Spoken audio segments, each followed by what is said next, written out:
খ্যাতিমান চিত্রনায়ক ও নিরাপদ সড়ক চাই আন্দোলনের প্রতিষ্ঠাতা ইলিয়াস কাঞ্চন ব্রেন টিউমারে আক্রান্ত। বর্তমানে তিনি লন্ডনে চিকিৎসাধীন আছেন। বুধবার জাতীয় প্রেস ক্লাবে জহুর হোসেন চৌধুরী হলে জাতীয় নিরাপদ সড়ক দিবস 2025 উপলক্ষে আয়োজিত সংবাদ সম্মেলনে এ তথ্য জানান তার ছেলে ও নিশ্চার ভারপ্রাপ্ত চেয়ারম্যান মিরাজুল মঈন জয়। এ সময় কানাডা থেকে ভার্চুয়ালি দেয়া বক্তব্যে তিনি তার বাবার অসুস্থতার বিষয়টি জানান এবং দেশবাসীর কাছে দোয়া কামনা করেন। মিরাজুল মঈন জয় জানান, নিরাপদ সড়ক চাই প্রতিষ্ঠাতা চিত্রনায়ক ইলিয়াস কাঞ্চন গত 26 এপ্রিল 2025 থেকে এখন পর্যন্ত লন্ডনে অবস্থান করছেন। দীর্ঘ এই সময় তার লন্ডনে অবস্থান একমাত্র চিকিৎসাজনিত কারণে। তিনি এ বছরের শুরুতে শারীরিক নানা সমস্যার সম্মুখীন হন। পরবর্তীতে তার শারীরিক অবস্থা দিন দিন অবনতি হতে থাকলে পরিবারের সদস্যরা গত 9 এপ্রিল ঢাকার ধানমন্ডির আনোয়ার খান মডার্ন হাসপাতালে ডাক্তারের কাছে নিয়ে যান। দীর্ঘ প্রায় 6 ঘন্টা পরীক্ষা নিরীক্ষার পর তার মাথার MRI করা হয়। 2 দিন পরে রিপোর্টের ফলাফল জানা যায় তার মাথায় টিউমার হয়েছে।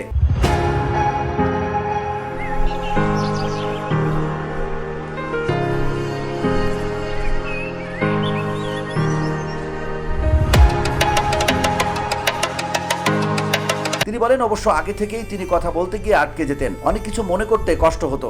MRI রিপোর্টে জানা গেল টিউমার জনিত কারণে এই সমস্যা দেখা দিয়েছে। এই রিপোর্ট নিয়ে গত 13 এপ্রিল আগারগাঁওয়ে ন্যাশনাল ইনস্টিটিউট অব নিউরোসায়েন্সে নিয়ে যাওয়া হয়। সেখানে ডাক্তারগণ একটি বোর্ড গঠন করে মতামত দেন তার মাথায় অপারেশন করা ক্রিটিক্যাল হবে, কারণ টিউমারটি ব্রেনের অনেক গভীরে গুরুত্বপূর্ণ নার্ভের সংযোগস্থলে অবস্থান করছে।